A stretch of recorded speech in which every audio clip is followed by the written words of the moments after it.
There comes a moment in everyone's life when you find yourself standing at a crossroads, and the only person staring back at you is the one in the mirror.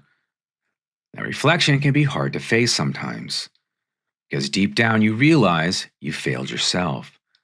Not because you weren't capable, and not because you didn't care, but because somewhere along the way you stopped believing in your own worth. You buried parts of yourself to survive. You hid your pain behind a smile, your fear behind busyness, and your sadness behind strength. Until one day, the mask cracks, and you're left with the raw truth of who you become and who you want to be. That's the moment the real work begins. And it's not about punishing yourself for the past.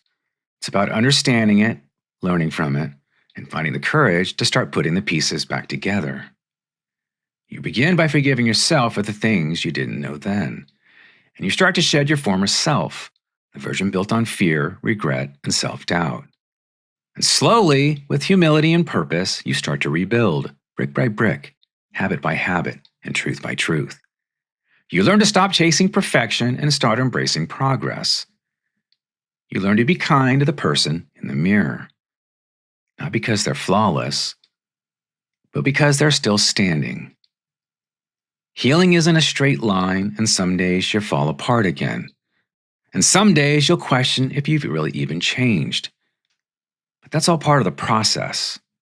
Growth doesn't happen overnight.